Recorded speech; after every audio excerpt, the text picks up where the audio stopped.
Hello everyone, फिर से आपका स्वागत है चैनल पे। नए आए तो सब्सक्राइब कर लो। पिछले दो वीडियोस में ये डिस्कस कर चुके हैं कि यूएस डॉलर कोलैप्स होने वाला है और इसके सबसे पहले इंडिया पे क्या इम्प्लीकेशन होंगे। हमने सबसे पहली वीडियो में वो डिस्कस किए। दूसरी वीडियो में हमने ये डिस्कस किया कि इसके यूएस पे क्या इम्प्लीकेशन होंगे।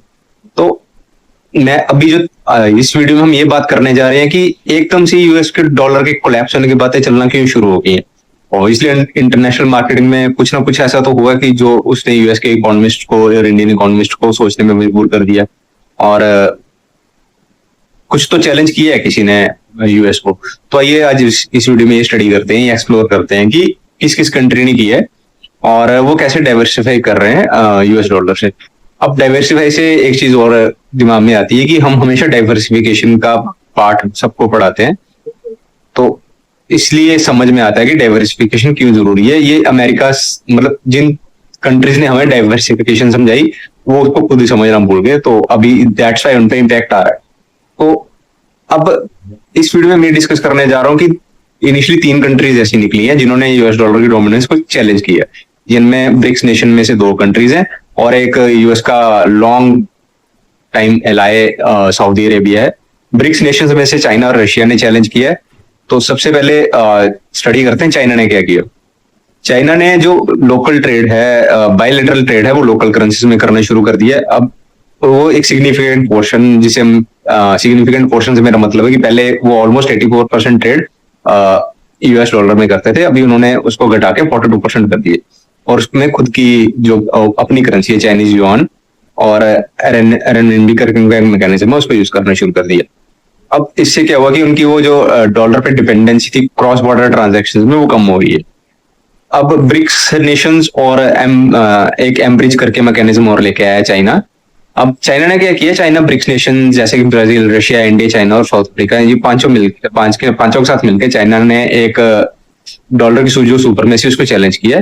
चाइना सऊदी अरेबिया के साथ मिलके एक एम्ब्रिज करके क्रॉस बॉर्डर पेमेंट सिस्टम तैयार करने की ट्राई कर रहा है, जिसमें वो सीबीडी जो सेंट्रल बैंक की डिजिटल करेंसीज है उनमें डील करेंगे। तो सबसे पहले तो चाइना ने इस तरीके से चैलेंज किया। दूसरा सबसे बड़ा जो इम्पैक्ट आया है यूएस डॉलर की डोमिनेंस पे वो आया है रशिया की तरफ से। देखो, रशिया और चाइना ने सबसे पहले एक तो नई करेंसी डेवलप करने की कोशिश करी, जो ऑलरेडी मैं आपको पिछले पॉइंट में बता ही चुका हूँ, ठीक है, जिससे यूएस का डोमिनेंस है जो वो एक किस्म से चैलेंज हुआ। अब रशिया को बेसिकली क्या हुआ, जब रशिया यूक्रेन वॉर स्टार्ट हुई थी यूएस ने बहुत सारे सैंक्शंस लगाए उस पर। हालांकि it was a welcome measure, then की वॉर को कंट्रोल करने के लिए वो मेजर लिया गया था, लेकिन उसने रशिया को एक अल्टरनेट पेमेंट सिस्टम के बारे में सोचने में मजबूर कर दिया। तो रशिया ने 2 चीजों पे फोकस किया, एक तो वो रशिया चाइना के साथ मिलकर नया करेंसी सिस्टम डेवलप कर रही है। दूसरा जो उसने खुद के गोल्ड रिजर्व्स हैं वो बढ़ाने शुरू कर दिए हैं और एक गोल्ड बैक क्रिप्टो करेंसी के थ्रू भी ट्रेड करना शुरू कर दिया है रशिया, ठीक है।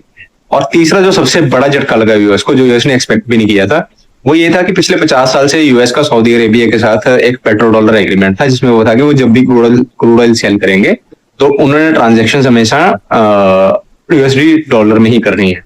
लेकिन अभी लास्ट 8 जून को वो जो 50 साल पुराना एग्रीमेंट अब एक्सपायर हो गया और किंगडम ने, यानी सऊदी अरेबिया की किंगडम ने उसको रिन्यू करने से मना कर दिया, ठीक है।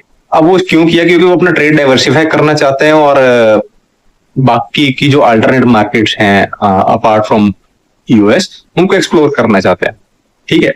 अब ये चीज ये 3 वो टॉपिक थे जिनकी वजह से यूएस की डॉलर की जो डोमिनेंस है वो चैलेंज हुई। ये 3 कंट्रीज ने स्ट्रांगली अपोज किया एंड हालांकि they are not very vocal about it, लेकिन subliminally they are working on it कि हम डॉलर +1 की स्ट्रेटजी लेके चले, जैसे यूएस ने कुछ टाइम से चाइना +1 की स्ट्रेटजी प्रमोट कर रखी है।